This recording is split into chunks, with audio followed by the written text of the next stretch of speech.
90% মানুষই জানে না পেঁপে দিয়ে রূপচর্চা করা যায়। পেঁপে শুধু ফল আর সবজি হিসেবে খাওয়া যায় না, এটা দিয়েও রূপচর্চা করা যায়। আজকে আমি পেঁপে দিয়ে 2 ধরনের ফেস প্যাক তৈরি করে দেখাবো। প্রথমে একটা পাকা পেঁপে ভালোভাবে ধুয়ে নিয়েছি, এরপর টুকরা টুকরা করে কেটে নিচ্ছি। একটা কাঁটা চামচ দিয়ে স্ম্যাশড করে নিলাম। এখন দিয়ে দিচ্ছি লেবুর রস।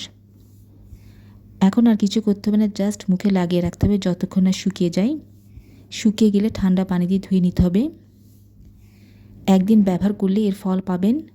ভালো ফলাফলের জন্য টানা কয়েকদিন ব্যবহার করতে হবে। আরেকটা ফেস প্যাক তৈরি করে দেখাচ্ছি। এর জন্য লাগবে ব্লেন্ড করা পেঁপে, বেসন আর অ্যালোভেরা জেল। তৈরি ফেস প্যাক। এটা এখন মুখে কিছুক্ষণ লাগিয়ে রাখতে হবে। শুকিয়ে গেলে ঠান্ডা পানি দিয়ে খুব ভালোভাবে ধুয়ে নিতে হবে। পেঁপেতে প্রচুর পরিমাণ অ্যান্টিঅক্সিডেন্ট আছে, যা আমাদের ত্বকের বলে রাখা দূর করতে সাহায্য করে। তাই রূপচর্চায় রাখা যেতে পারে পাকা পেঁপে।